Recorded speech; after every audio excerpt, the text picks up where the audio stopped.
तो देखो बच्चों, ये जो टॉपिक हम लोगों का है ना, ये टॉपिक हम लोग एक्चुअली पढ़ रहे हैं लिंकेज, है ना। तो ये अभी principle of inheritance and variations हम लोग जो कह रहे हैं ना, ये हमारा बहुत बड़ा सा टॉपिक था, है ना। Principle of inheritance and variation, इसी टॉपिक में छोटे छोटे बहुत से पार्ट्स होंगे। तो ये एक अभी हम लोग पूरा क्लास इसका रहेगा हमारा, किसका, लिंकेज का। लिंकेज को पहले समझते हैं, फिर इसका इम्प्लीमेंटेशन देखते हैं। तो लिंकेज को पढ़ने के लिए सबसे पहले साइंटिस्ट जो थे उनका नाम था T.H. Morgan, Thomas Hunt Morgan. Thomas Hunt Morgan ने क्या किया, सबसे पहले इन्होंने ड्रोसोफिला नामक फ्रूट फ्लाई पे काम करना, जेनेटिकल वर्क करना शुरू किया। अब ड्रोसोफिला तुम लोग सभी देखे हो, कहाँ देखे होगे, जो राइप फ्रूट होता है ना, पका हुआ जो फ्रूट होता है, उसके ऊपर वो बैठी रहती है, होवरिंग करती रहती है, घूमती रहती है, लेकिन हमेशा पके फ्रूट पे ही ज़्यादा दिखती है, पूरे ग्रुप में दिखती है। तो राइप बनाना हो या राइप हम कह सकते हैं कि कौन सा हो, मैंगो हो, इन सभी के केस में राइप फ्रूट के ऊपर ये दिखती है। कौन, ड्रोसोफिला। तो पहला क्वेश्चन ड्रोसोफिला से, मेडिकल का पहला क्वेश्चन जो बनता है वो है ड्रोसोफिला से। तो यहाँ पे लिखते हैं हम लोग ड्रोसोफिला, है ना। क्या क्वेश्चन बना अब तक का सबसे अच्छा क्वेश्चन, ये डिस्कशन कर रहे हैं। क्वेश्चन था कि ड्रोसोफिला पके हुए राइप फ्रूट पे क्यों बैठती है। इसका पहला ऑप्शन देखो, हम ऑप्शन बता रहे हैं, तुमको आंसर देना है, फिर हमारा आंसर मैच कराना है, किसका आंसर सही है। पहला ऑप्शन रहता है to lay egg on ripe fruit, अंडे देने के लिए उस पर बैठती है। दूसरा ऑप्शन रहता है, बस यही ऑप्शन रहता है जो बता रहे हैं, this is the perfect question and with perfect answer. दूसरा ऑप्शन रहता है it seeds over ripe fruit to get sugary substance. Sugary substance, वो जो मीठा मीठा रस है ना, या सुगरी सब्सटेंस है, उसको वो खाने या चूसने के लिए उस पर बैठती है। तीसरा ऑप्शन रहता है बोथ ऑफ देम, ये एग ले भी करती है और ये स्वीट सब्सटेंस भी लेती है। चौथा ऑप्शन है नन ऑफ दीज। बहुत अच्छा क्वेश्चन, हम बता रहे हैं कि ये क्वेश्चन बहुत पहले एम्स में आया हुआ था और 99% स्टूडेंट्स उस समय भी गलती किए थे। अब एक प्रोबेबिलिटी तुम लोगों के पास है, ये क्वेश्चन हम दिए हैं, तुम्हारा आंसर क्या होगा। 90% स्टूडेंट, उसमें से 50% या 40% होगा ऐसे बच्चे होंगे जो बोलेंगे टू ले एग, और 50-50 हो जाएगा मेरे ख्याल से। 50% स्टूडेंट ऐसे होंगे जो बोलेंगे कि to lay egg on the ripe fruit. 50% student ऐसे होंगे जो कहेंगे टू गेट फूड मटेरियल या to get sugary substance from the ripe fruit. मेरे ख्याल से तुम लोगों में आंसर 50-50% ऐसे ही बढ़ जाएगा। यही ऑप्शन उस समय भी आया था और ऐसे ही बच्चों का आंसर डिस्ट्रीब्यूट हो गया था, लेकिन सभी बच्चों का आंसर गलत हो गया। क्यों? क्योंकि इन दोनों में कोई भी रीज़न नहीं था, इन दोनों में कोई रीज़न नहीं था। रीज़न क्या होता है, ये नॉर्मली एनसीईआरटी के बुक्स में नहीं है, लेकिन चूंकि ड्रोसोफिला पे बहुत काम हुआ, इसीलिए ड्रोसोफिला से रिलेटेड ये बहुत बढ़िया अच्छा सा नीट का क्वेश्चन है। अब सुनो इसका आंसर क्या था।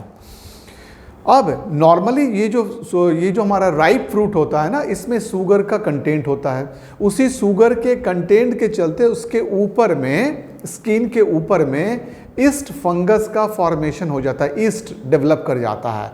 और ईस्ट इस ड्रोसोफिला का फूड है।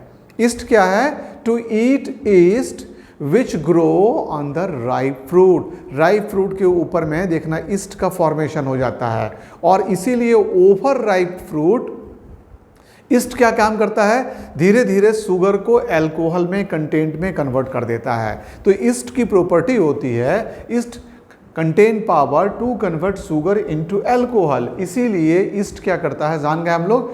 तो राइप, ओवर राइप फ्रूट तुमको बड़ा अल्कोहलिक टेस्ट आने लगता है, खराब टेस्ट आने लगता है ओवर राइप फ्रूट में।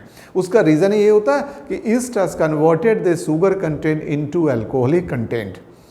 अब आ जाओ, तो यहाँ पे हमारा क्वेश्चन का आंसर क्या हो जाएगा, नन ऑफ दीज। ये जो क्वेश्चन दिए यहीं से शुरुआत कर रहे हैं। ड्रोसोफिला देखना हो, पके हुए फल को घर में रख देंगे, ओवर राइप होने दो और देखो ड्रोसोफिला अपने आप ग्रो करने लगती है। अपने आप उसके चारों तरफ बहुत सी ड्रोसोफिला मक्खी आ जाएगी। तो दुनिया का सबसे ज़्यादा जेनेटिकल वर्क, हम 2-3 बहुत इंपॉर्टेंट पॉइंट अभी बताने जा रहे हैं। दुनिया का सबसे ज़्यादा जेनेटिकल वर्क एक हम लोग फंगस में हुआ और दूसरा इंसेक्ट में ड्रोसोफिला पे काम किया गया। उस फंगस का नाम था न्यूरोस्पोरा, हम यहाँ पे लिख रहे हैं न्यूरोस्पोरा।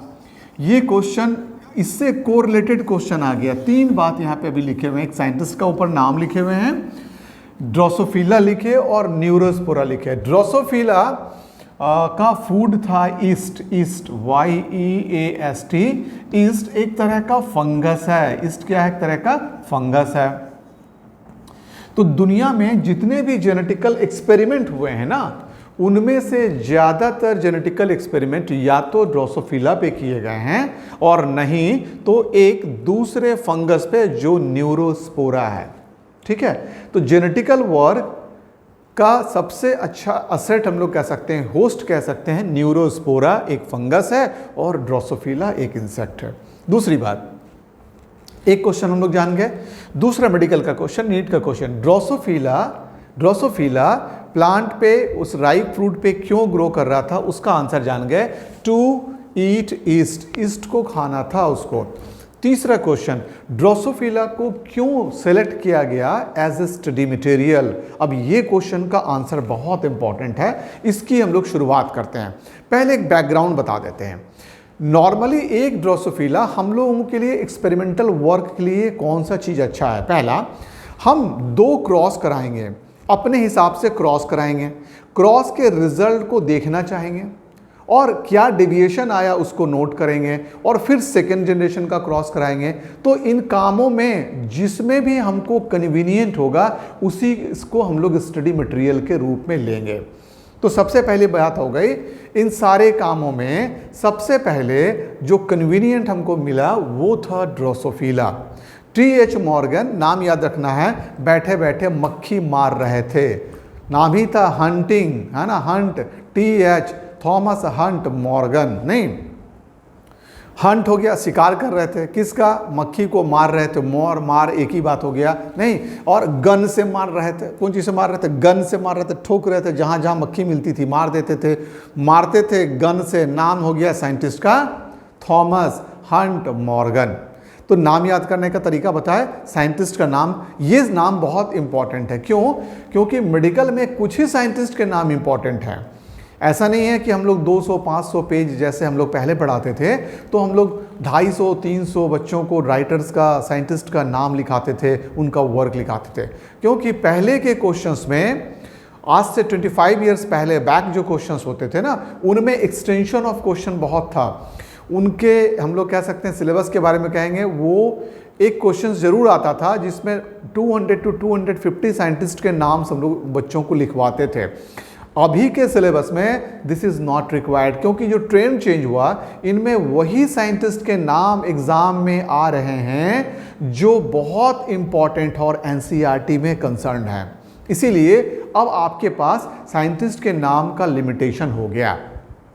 तो TH मॉर्गन के बारे में हम लोग कह रहे थे, TH Thomas Hunt Morgan selection किए ड्रोसोफिला का। क्यों किए? इसका पहला कारण, सबसे पहले ड्रोसोफिला में मैटिंग बहुत इजी होती है, मेल और फीमेल में मैटिंग बहुत इजीली हो जाती है। मैटिंग के बाद इसका अंडे एक का फॉर्मेशन थाउजेंड्स में हो जाता है, हजारों अंडे ये देती है। अब सपोज करो एक्सपेरिमेंट करने के दौरान अगर ये हजारों अंडे देती है, कुछ हजार अंडे का डेथ भी हो गया, कुछ हजार अंडे कोई दूसरा इंसेक्ट खा भी गया, तो फिर भी हमारे पास एक्सपेरिमेंट करने के लिए अभी भी बहुत से बचे हुए अंडे मिल जाएंगे। तो लार्ज नंबर में ऑफ स्प्रिंग का प्रोडक्शन करना किसी भी जेनेटिकल वर्क का बहुत इंपॉर्टेंट एस्पेक्ट होगा। तो पहला एस्पेक्ट हो गया, they produce large number of offspring after one mating. दूसरा, ये जो मैटिंग हुई उसमें क्या परिवर्तन होगा, उनके बच्चे जो होंगे अपने पेरेंट्स से कैसे डिफर करेंगे, इसको ऑब्जर्व करने के लिए बहुत लंबे समय तक इंतज़ार नहीं करना पड़ता है। क्यों? Because the life span is of 2 week. 15 दिन के अंदर ही ये ग्रो कर जाते हैं और हम उनमें भी फिर से मैटिंग करा सकते हैं। मतलब एक साल में विद इन 1 ईयर हम लोग 24 टाइम्स ये एक्सपेरिमेंट कर सकते हैं, बार बार इनके बच्चे को उनके बच्चे से, फिर इसमें क्रॉस, डिजायर्ड क्रॉस करा करा के हम लोग रिजल्ट को ऑब्जर्व करते चले जाते हैं। जो जेनेटिकल वर्क का मोस्ट इंपॉर्टेंट पार्ट होता है, ये जेनेटिकल वर्क का बहुत इंपॉर्टेंट पार्ट होता है। तो ये तीसरी बात हो गई हमारे साथ में। अब हम लोग आते हैं तो मॉर्गन के लिए ड्रोसोफिला का लेना क्यों इंपॉर्टेंट था, क्योंकि in one mating it can produce thousands and thousands of egg. Second, their lifespan is very short, that is nearly 2 weeks 15 days. So Morgan was able to get many generations within a year. तीसरा, जब हम matting कराते हैं तो मेरे पास ये capacity होनी चाहिए कि मेल और फीमेल को हम डिस्टिंग्विश कर लें। कई बार ऐसा होता है कि जिनमें हम लोग काम कर रहे होते हैं उनमें मेल और फीमेल को डिस्टिंग्विश करना बहुत डिफिकल्ट हो जाता है।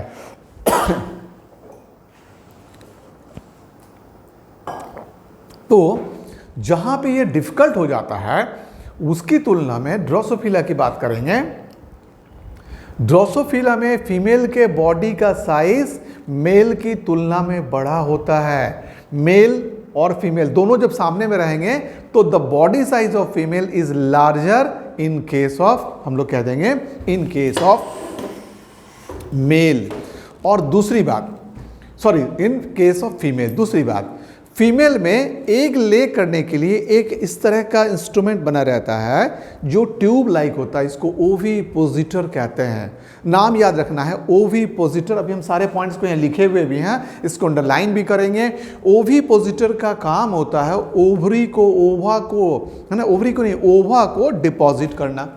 तो ओवा को डिपॉजिट करने के लिए फीमेल के बॉडी में जो ट्यूब लाइक स्ट्रक्चर बना होता है इसको कहते हैं ओवी डिपॉजिटर, से नाम से बना ओविपोजिटर। तो क्या क्या हमको फीचर्स मिल रहा है? ड्रोसोफिला एक फ्रूट फ्लाई है। दूसरा, इसमें इजीली मैटिंग होती है। थर्ड पॉइंट हम लोग बताए, after mating it can produce in thousands and thousands of offspring और एग एट ए टाइम। इनमें से बहुत अगर मर भी गए, even that we are able to get the result. चौथा इंपॉर्टेंट पॉइंट क्या हुआ, जरा इसके बारे में सुनो। चौथा इंपॉर्टेंट पॉइंट हुआ, we can distinguish male and female very easily. बहुत इजीली मेल और फीमेल को डिस्टिंग्विश कर लेते हैं। कैसे करते हैं? Females are larger and males are smaller. दूसरा, इसमें क्या मिला हमको? फीमेल्स कंटेन ओवी डिपॉजिटर, मतलब ओविपोजिटर इंस्ट्रूमेंट, एक छोटा सा ऑर्गेन जिसको ओविपोजिटर कहते हैं। और अब आते हैं इसके और पॉइंट पे। ये बहुत इंपॉर्टेंट पॉइंट यहां पे देखो लिखे हैं, it can be grown on simple synthetic medium in the lab. ये देखो, ये सबसे इंपॉर्टेंट, हम एक्सपेरिमेंट करने बैठे हैं, लैब में हम इसको कल्चर कर सकते हैं इन ए सिंथेटिक मीडियम। तो ये बहुत इंपॉर्टेंट पॉइंट हो गया कि सिंथेटिक मीडियम में हम किसको, ड्रोसोफिला को लैब में ग्रो करा सकते हैं। अब आ जाओ, ये फ्रूट पे, बनाना पे ग्रो करती है, टाइनी होती है, छोटे साइज की होती है, 2 मिलीमीटर, ये इसका जो साइज है नियरली 2 मिलीमीटर है। तीसरे पॉइंट पे आ गए, फ्लाई का लाइफ स्पैन हम लोग बताए कैसा है, शॉर्ट लाइफ स्पैन है। शॉर्ट लाइफ स्पैन का हमको फायदा मिलेगा, लॉन्ग लाइफ स्पैन होगा तो हम लोगों को बहुत ज़्यादा देर वेट करना पड़ेगा ऑफ स्प्रिंग के रिजल्ट को ऑब्जर्व करने में। शॉर्ट लाइफ स्पैन होगा तो तुरंत हम लोग इसके लाइफ स्पैन पे होने वाले एक्सपेरिमेंट के रिजल्ट को देख पाएंगे। तो ये शॉर्ट लाइफ स्पैन हमको मिल रहा था, कितने दिनों का? 15 डेज का। so that numerous generation can be obtained within a year। और ये हमारे लिए ज़रूरी होता है, जब भी हम लोग काम करते हैं तो हमको एक्सपेरिमेंट का रिजल्ट दिखना चाहिए, तभी तो कैलकुलेशन करेंगे, तभी हम अगला एक्सपेरिमेंट कर पाएंगे, या एक्सपेरिमेंट हम लोग जो किए उसका रिजल्ट हम लोग जान पाएंगे। तो जो जेनेटिकल वर्क होता है उस पर जो एक्सपेरिमेंट किया जाता है, उसमें अगर कोई केमिकल सब्सटेंस डाल रहे हैं, उसके जीन को ऑल्टर कर रहे हैं, तो उसके रिजल्ट को भी देखने के लिए हमें वक्त चाहिए और वो कम से कम समय का होना चाहिए। ये भी एक बड़ा रीज़न था। एक single mating produces 100 of offspring at a time, ये भी एक बड़ा कारण था क्यों हम लोग ड्रोसोफिला को सेलेक्ट किए, उसके रीज़न को डिस्कशन कर रहे हैं। अब आ जाओ, कैसे हम लोग समझे कौन फीमेल है? Females are larger, body size इसका कैसा होगा? लार्जर है। और क्या मिलेगा इसमें बताए थे? ओविपोजिटर, ये बहुत important point, egg laying structure और इंस्ट्रूमेंट हम लोग इसको कह सकते हैं, अंडा देने के लिए। ये सब क्वेश्चन आएगा तुम्हारे नीट में कि why we have selected Drosophila melanogaster as study material. तो तुमको देगा which one of the following is not the important character, कौन सा इसमें इंपॉर्टेंट कैरेक्टर नहीं था। तो तुमको पहले दिमाग में एकदम सेट रहना पड़ेगा, सेट रखना पड़ेगा कौन कौन से इंपॉर्टेंट कैरेक्टर के चलते ड्रोसोफिला को लिया गया था। अब आते हैं इसके क्रोमोसोम के बारे में। बहुत इंटरेस्टिंग बात, इसमें 4 पेयर्स ऑफ क्रोमोसोम पाए जाते हैं। इसको भी हम लोग अंडरलाइन करेंगे। कितने पेयर्स पाए जाते हैं? ये एक है डिस्टिंक्ट क्रोमोसोम है, और हम लोगों की तरह ऑटोसोम और मेल में XY मिलता है और फीमेल में XX मिलता है। ये जो पैटर्न है ना, सेक्सुअलिटी का जो पैटर्न था, इट कॉपीज ह्यूमन बीइंग। हम लोगों की तरह हम लोगों में 22 पेयर ऑटोसोम के बाद XX फीमेल हो जाती है और 22 ऑटोसोम के बाद XY फीमेल और मेल और XX फीमेल हो जाती है। बिल्कुल यही पैटर्न है ड्रोसोफिला में भी। ऑटोसोम के अलावे अगर XX है तो XS होगा, तो ये वाला दिखाएंगे। Y को छोटा कर देते हैं, इस क्रोमोसोम को दिखाने के लिए टर्न कर देते हैं, तो ये Y हो जाता है। तो ऑटोसोम प्लस XY होगा तो ये ह्यूमन बीइंग की तरह मेल होगा, ऑटोसोम प्लस XX होगा तो ह्यूमन बीइंग की तरह ये भी फीमेल है। तो यही पैटर्न यहाँ मिल रहा था। और एक क्रोमोसोम्स में हेरिडिटरी जो जीन होते हैं ना, बहुत से जीन, इसमें X पे बहुत से जीन पाए जाते थे। X पे जो सेक्स क्रोमोसोम X है, इस पे बहुत से जीन पाए जा रहे थे। इनमें से कुछ जीन आपस में लिंक्ड थे, जुड़े हुए थे। अब इसको जुड़े हुए का क्या मतलब होगा, जरा ये समझेंगे हम लोग। तो यहाँ पे एक वर्कआउट करेंगे समझने के लिए, लेकिन पहले हम लोग सारे पॉइंट्स को देखते हैं। It shows many hereditary variation that can be seen with light microscope. अब हम लोग काम करने बैठे और चीज़ों को देखने के लिए हमारे पास इंस्ट्रूमेंट ही नहीं है, या जो इंस्ट्रूमेंट है वो सफिशिएंटली वर्कआउट नहीं कर पा रहा है। जैसे कोई चीज़ें इतनी छोटी हैं कि हमको देखने के लिए फेज कंट्रास्ट माइक्रोस्कोप या कंपाउंड माइक्रोस्कोप की जरूरत पड़ रही थी, जो हमारे पास अवेलेबल नहीं था। लेकिन हमारे पास सबके घर में थोड़ा सा प्रयास करेंगे तो सिंपल माइक्रोस्कोप मिल जाता है। और अगर सिंपल माइक्रोस्कोप पे हम किसी चीज़ों को ऑब्जर्व कर पाते हैं ना, तो वो हमारे लिए ज़्यादा बेनिफिशियल होगा, क्योंकि ये इजीली अवेलेबल है, इजीली स्कूल और कॉलेज के लैब में मिल जाएगा। चूंकि कॉस्टिंग ज़्यादा नहीं होती, अगर हम घर पे ही अपना ये सब एक्सपेरिमेंट कर रहे हैं तो हम इसको इजीली परचेज कर पाएंगे। तो it shows many hereditary variations which can be seen by light microscope. ये बड़ा इंपॉर्टेंट पॉइंट था। ये सब रीजन थे, ड्रोसोफिला को जो सेलेक्ट किया गया, ये सारे के सारे उसके रीजन थे, इसीलिए ये बड़ा हेल्पफुल हो गया। Finally male contain XY chromosome. Autosome के अलावे मेल में क्या मिला? XY मिला, और फीमेल में क्या मिला? XX मिला। तो क्रोमोसोम दैट इज हेटेरोगैमेटिक। इससे क्या मतलब निकलेगा?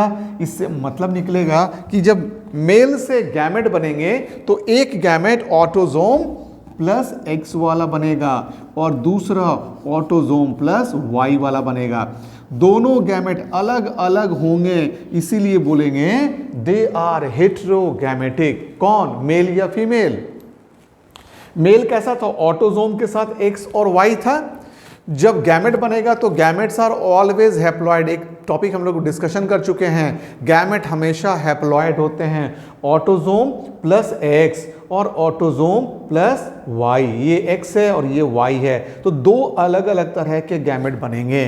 दो अलग अलग तरह के गैमेट के बनने को हेटेरोगैमेट्री कहते हैं। हेटेरो मतलब होता है डिफरेंट, गैमेटिक मतलब गैमेट। तो जब दो अलग अलग तरह के गैमेट बनते हैं, इसको हेटेरोगैमेटिक कंडीशन कहते हैं। तो मेल इज हेटेरोगैमेटिक क्योंकि फीमेल के दोनों गैमेट हम लोगों की तरह सेम होंगे, मतलब ऑटोसोम प्लस X और दूसरा भी ऑटोसोम प्लस X। देखो तो फीमेल के गैमेट कैसे हैं? फीमेल के गैमेट में कोई चेंजेस नहीं है, both the gametes are same. इसीलिए इसके लिए कोई टेक्निकल वर्ड होगा तो होगा होमोगैमेटिक। और क्योंकि दोनों गैमेट एक से बनेंगे तो इसका जो वर्ड होगा वो होगा होमोगैमेटिक, जबकि एक्स और वाई दो अलग अलग तरह के गैमेट बनने को हेटेरोगैमेटिक कहते हैं। तो ये हेटेरोगैमेटिक हो गया और ये होमोगैमेटिक हो गया। अब हम लोग आते हैं मॉर्गन कंडक्टेड डाईहाइब्रिड क्रॉस। अब पहले हम लोग इस क्रॉस को समझाते हैं, फिर इसके लैंग्वेज पर जाएंगे। मेंडल क्या किए, दो ड्रोसोफिला का सिलेक्शन किए, एक फीमेल लिए और एक मेल लिए। जरा फीमेल और मेल का कैरेक्टर ध्यान से तुमको याद रखना है। याद रखने के लिए बहुत मेहनत नहीं करना पड़ेगा, हमारी कहानी और तुम्हारे याद करने का तरीका दोनों मैच करेगा। ये कहानी है चेन्नई एक्सप्रेस फिल्म की। इसके डायरेक्टर, इसका नाम है चेन्नई एक्सप्रेस 2। इसमें ड्रोसोफिला आएगा, है ना। तो चेन्नई एक्सप्रेस 1 जो भी बनाए हो, Chennai express 2 is made by Mahesh sir, है ना। और इसके डायरेक्टर हम हैं। इसमें हीरो और हीरोइन कौन है जरा सुनते जाना। यहाँ पे शाहरुख खान नहीं है, यहाँ पे चेन्नई एक्सप्रेस के गुंडों की तरह हीरो और मेल है। गुंडे कैसे थे चेन्नई एक्सप्रेस के गुंडे? आंख लाल लाल और बॉडी एकदम ऐसा, और साथ में बॉडी का कलर भी परफेक्टली ब्राउन, ब्लैक ब्राउन। तो मेल के कैरेक्टर हमको जानकारी हो गई, मेल का कैरेक्टर हमको मालूम हो गया। Male was with brown body with red eye. दारू पी के, शराब पी के आंखें लाल लाल थी गुंडों की। चेन्नई एक्सप्रेस का एक बार पिक्चर को देख लो, निकालो नेट पे और थोड़ा सा देख लो कैसे थे गुंडे। और अब चलो, फीमेल में हीरोइन थी कौन, बोलो? दीपिका। तो दीपिका येलो साड़ी पहनी हुई थी, पिक्चर में येलो साड़ी पहनी हुई थी। तो कहेंगे बॉडी कलर ऑफ दीपिका और फीमेल इज येलो, और आंखें बिल्कुल साफ गोरी, नहीं वाइट आईज। तो दीपिका की आंखें वाइट थी और येलो साड़ी पहनी हुई थी। मतलब इस फिल्म में, ड्रोसोफिला वाले कहानी में, ड्रोसोफिला में फीमेल का कैरेक्टर और मेल का कैरेक्टर मुझे मालूम हो गया। फिर से जरा रिपीट करेंगे। मेल कैसा था? तुम्हारा आंसर होगा मेल का बॉडी का कलर जरा बताओ। ब्राउन और ब्लैक बिल्कुल एक सा होता है, तो ब्राउन बॉडी कलर। आईज का कलर कैसा था? रेड आईज, ठीक है। और ध्यान से समझना, ये दोनों कैरेक्टर बॉडी के कलर और आईज के कलर, यहां पे देखो डायग्राम बनाए, ये एक्स पे लोकेटेड थे और ये एक्स पे दिखा रहे हैं यहां पे, और यहां पे दो डॉट बना दिए, एक बॉडी कलर के लिए और दूसरा आईज के कलर के लिए। कहां पे लोकेटेड थे? बहुत इंपॉर्टेंट क्वेश्चन हो गया। They are located on X chromosome. और एक्स क्रोमोसोम कैसा क्रोमोसोम है? ऑटोसोम है या सेक्स क्रोमोसोम है? तो तुम्हारा आंसर क्या होगा? Sir it is sex chromosome, और ये सेक्स क्रोमोसोम है। तो body colour and eyes colour are located on X chromosome. इतनी बात जान गए। मेल के बॉडी का कलर याद हो गया। अब जरा चलो फीमेल के बॉडी का कलर भी याद हो गया। फीमेल में बताए दीपिका येलो साड़ी पहनी हुई थी, येलो बॉडी कलर, और आईज उसका वाइट था। अब आ जाओ, ऐसे दो ड्रोसोफिला के बीच में क्रॉस करा दिए, या तुम ये मान लो कि उस गुंडे से दीपिका की शादी हो गई, ठीक है। F1 में क्या हुआ? F1 में मेल, अब दो बच्चे उसके हुए या 4 बच्चे हुए, उनमें 2 लड़की और 2 लड़का। क्या क्या हुआ? लड़कियां पहले जनरेशन में किसकी शादी किससे करा रहे हैं? दीपिका की शादी उस गुंडे से करा दिए इस पिक्चर में, है ना। तो क्या हुआ? पहले जनरेशन में जो बच्चे हुए, 2 लड़के और 2 लड़कियां, उनमें लड़कियों का कलर दुर्भाग्य से उसके गुंडे की तरह हो गया। कैसा हो गया? ब्राउन बॉडी कलर, और आईज ऐसे ही दारू पी के लाल लाल। कैसी गंदी लग रही होगी जरा सोचना, है ना। तो female with brown body colour and red eyes. और मेल कैसा हो गया? मेल हो गया F1 में बिल्कुल अपनी मम्मी की तरह, मतलब yellow body colour and white eyes. तो ये देखो कैसे हुआ, ऑटोसोम प्लस एक्स और एक्स बना दिए। एक्स पे हम लोग कहे थे ये कैरेक्टर लोकेटेड होता है, 2 डॉट यहां दिए, है ना। एक बॉडी कलर का था और दूसरा आईज के कलर का था। तो यहाँ पे दोनों क्रोमोसोम में बना दिए। इसको यहीं पे बनाना चाहिए था, चलो यहीं पे बना देते हैं हम लोग, है ना। तो बॉडी कलर का हम लोग कैरेक्टर बनाए, और यहाँ पे हम लोग इसको दिखाते हैं और इसको अच्छे से समझेंगे। समझ लेंगे तो याद नहीं करेंगे, रटना नहीं पड़ेगा, और नहीं समझने के बाद रटना पड़ जाता है। तो ऑटोजोम दिखा दिए, और फीमेल में 2 एक्स क्रोमोजोम। क्रोमोजोम में 2 जो पॉइंट दिखा रहे हैं, एक्स क्रोमोजोम पे ये दोनों कैरेक्टर लोकेटेड होते हैं। कौन कौन से? बॉडी के कलर का कैरेक्टर और आईज के कलर का। बॉडी का कलर हमको मालूम है, दीपिका के बॉडी का कलर था येलो और आईज का कलर था वाइट। तो ये दोनों कैरेक्टर वाले ये फीमेल को देख रहे थे।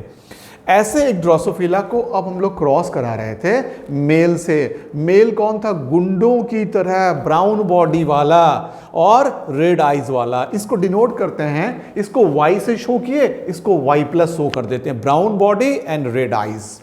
ठीक है। अब क्या हुआ, इसको भी देखो यहाँ पे मेल कैसा होगा। तो मेल के लिए हम लोग मेल किधर बनाए हैं देखने दो हमको। यस, यहां पे क्रॉस बना रहे हैं। ये फीमेल बनाए हैं। पहला बना yellow body colour with white eyes, तो ये फीमेल बना दिए।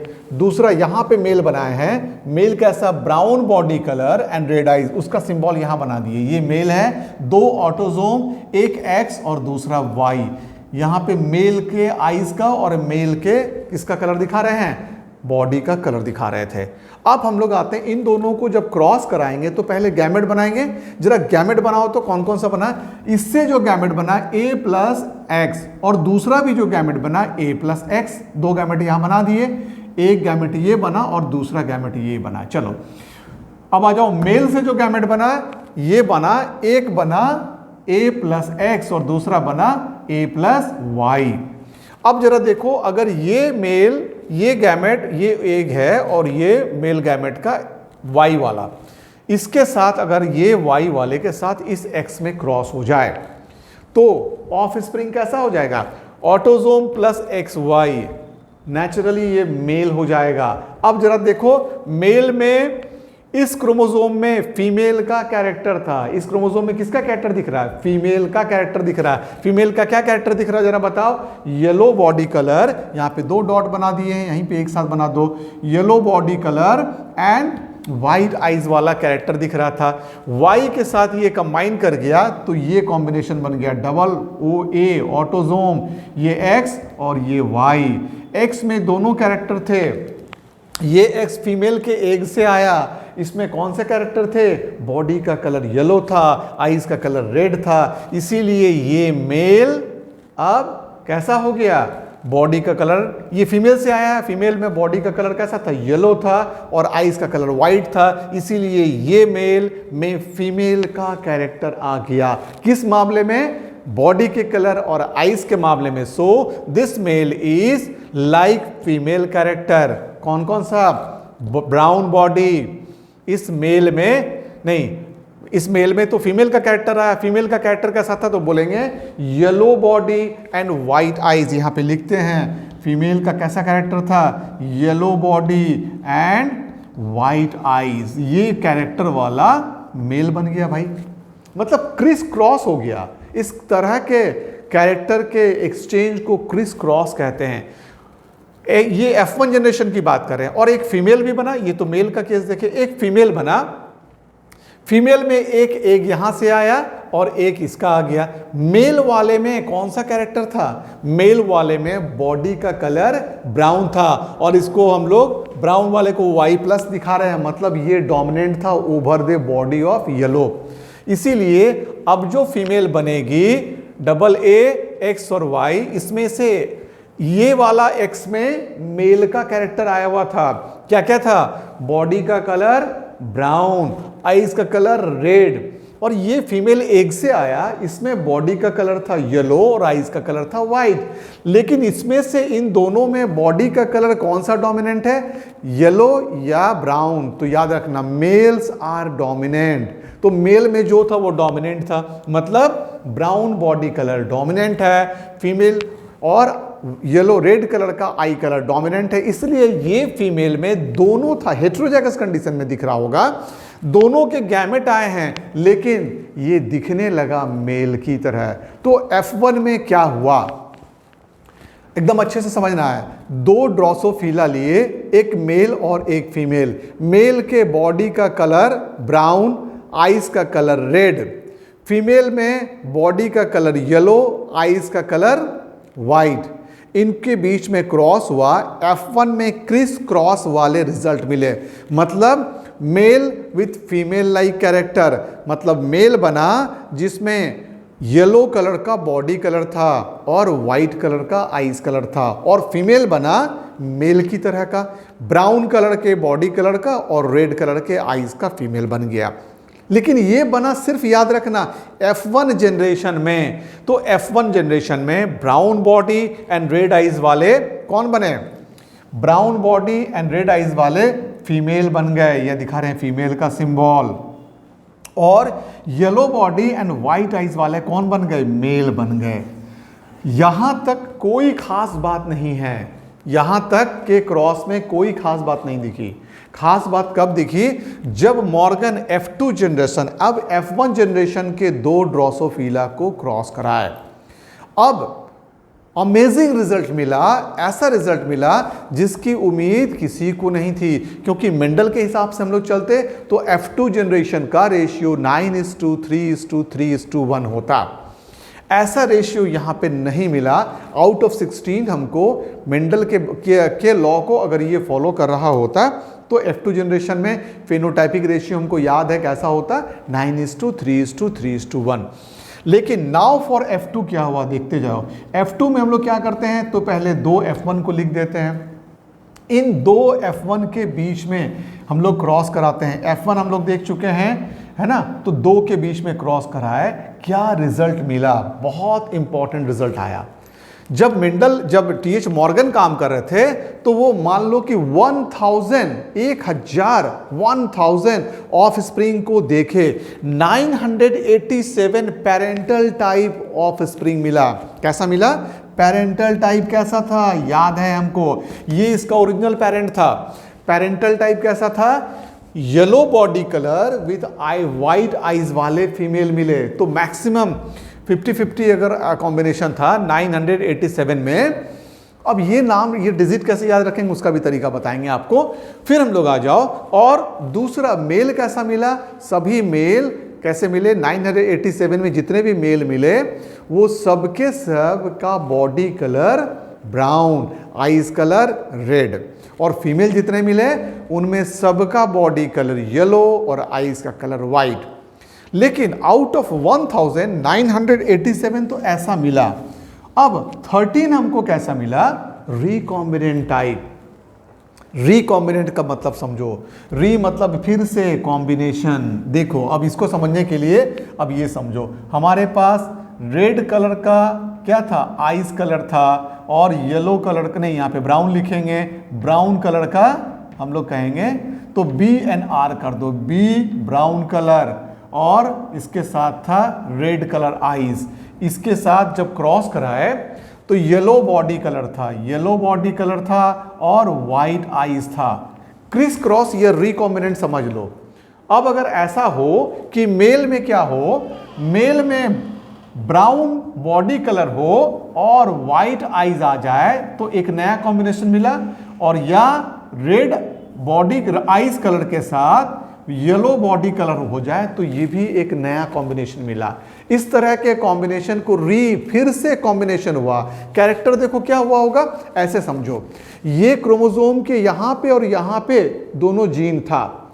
इस क्रोमोसोम में भी बॉडी कलर और आइज कलर यहां पे और यहां पे था। इन दोनों के बीच में क्रॉसिंग ओवर हो गया तो एक जीन इसका आ गया और एक जीन इसका आ गया। इस तरह से एक ही क्रोमोसोम में दो अलग अलग जीन आ गए। इस फेनोमेनन को क्रॉसिंग ओवर कहते हैं। क्रॉसिंग ओवर समझने के लिए तुम लोग मेरे माइटोसिस और मियोसिस वाले क्लास को ऑब्जर्व करोगे, उसमें हम लोग पूरे क्रॉसिंग ओवर को समझाए हैं।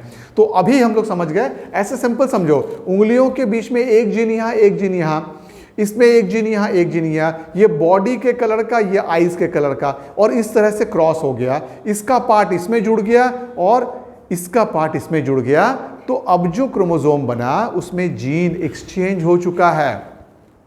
एक्सचेंज के बाद क्या मिला? Recombinant type. तो कितना मिला? 987 तो पेरेंट टाइप मिला था, 13 हमको क्या मिला? रिकॉम्बिनेंट टाइप मिला।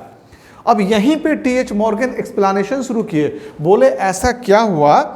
तो ये समझने के लिए हम लोग फिर एक डायग्राम बनाते हैं। उनका कहना था ये दोनों जीन 98.7%, अगर 987 को परसेंटेज में कन्वर्ट करेंगे तो कितना परसेंटेज आएगा, 98.7%।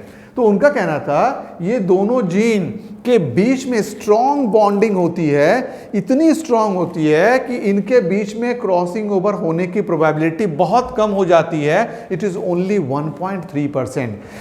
तो ये दोनों साथ साथ रहते हैं और साथ साथ ही ट्रांसमिट हो जाते हैं ऑफ स्प्रिंग में। तो ट्रांसमिशन भी क्या हो जाता है, साथ साथ होता है। तो ऐसे ही दोनों जीन को जो पेरेंट में भी साथ हों और ट्रांसमिशन के बाद ऑफ स्प्रिंग में भी साथ साथ ट्रांसमिट होते हों, हम लोग लिंक्ड जीन कहते हैं। और इसी फेनोमेनन को लिंकेज का नाम दिया गया। तो what is linkage? Linkage is nothing but union of two gene and they want to remain together in an parent and they also want to transmit together in an offspring। इनके बीच में क्या नहीं होना चाहते हैं, they don't want crossing over, इनके बीच में crossing over अलग नहीं होना चाहते हैं। तो ये लिंकेज के बारे में टीएच मॉर्गन काम करने लगे और इसको वो ऐसे ही एक्सप्लेन किए। इसी समय इनके एक स्टूडेंट आए, उनका नाम था स्टर्ट वेंड, और इन्होंने और वर्कआउट किया और ये इनके साथ मिलके लिंकेज और क्रॉसिंग ओवर पे और ज़्यादा एक्सप्लेनेशन की। अब टीएच मॉर्गन दूसरे फ्रूट फ्लाई को लिए, उसमें क्या कैरेक्टर था, सेकेंड केस में देखो क्या हुआ। सेकेंड केस में जो ये कैरेक्टर लिए वो था वाइट आइड वाली फीमेल और मिनिएचर विंग वाली फीमेल। मतलब ये हम लोग अभी भी एक कैरेक्टर हम लोग बताए थे, फीमेल के लिए हम लोग बताए थे दीपिका और मेल के लिए बताए थे गुंडे of the picture Chennai express. तो मेल का कैरेक्टर गुंडों की तरह था और फीमेल का कैरेक्टर दीपिका की तरह था। यहां आ जाओ, यहां पे अब मिनिएचर विंग मतलब होता है छोटा विंग। आईज हम लोग जानते हैं वाइट आईज, ऐसे फीमेल को मेल से क्रॉस कराए। मेल वही गुंडा सब था, इसका दारू पी के आंख कैसा था, टन था, लाल था। मेल रेड आईज, लेकिन उसका विंग का साइज थोड़ा बड़ा था, तो बोले नॉर्मल विंग। इन दोनों में जब क्रॉस हुआ तो F1 में फिर क्रिस क्रॉस कैरेक्टर मिला, male with female like character और female with male like character. लेकिन F1 में जो हुआ यहाँ पे कोई खास बात नहीं थी, F2 में जो हुआ वो फिर खास बात हुई। F2 में 1000 में 62.8% फिर से पैरेंटल टाइप निकला और 37.2% ये रिकॉम्बिनेंट टाइप मिला। पैरेंटल टाइप और रिकॉम्बिनेंट टाइप हम लोग समझ चुके थे। अब इसमें क्या हुआ, इसी पे देखो, इसका जब एक्सप्लेनेशन दिया गया तो उनका कहा गया कि देखिए ये दो जीन जहां पे 98.7% रिकॉम्बिनेशन था, ये दोनों एक दूसरे के बहुत करीब थे। और ये था कौन कौन सा हम लोग लिखिए, यहाँ पे लिख देते हैं विंग का और यहाँ पे लिखते हैं बॉडी के कलर का, है ना। तो आइज के कलर को यहाँ पे लिख देते हैं, आइज के कलर और बॉडी के कलर। तो आइज कलर और विंग के बीच के जीन का डिस्टेंस ज़्यादा था, इसीलिए इनके बीच में इसके कंपैरिजन में लिंकेज का स्ट्रेंथ कम था, 62.8% था। जबकि यहाँ पे इन दोनों जीन के बीच में बॉडी कलर और आइज के कलर के बीच में लिंकेज का स्ट्रेंथ ज़्यादा था, 98.7%।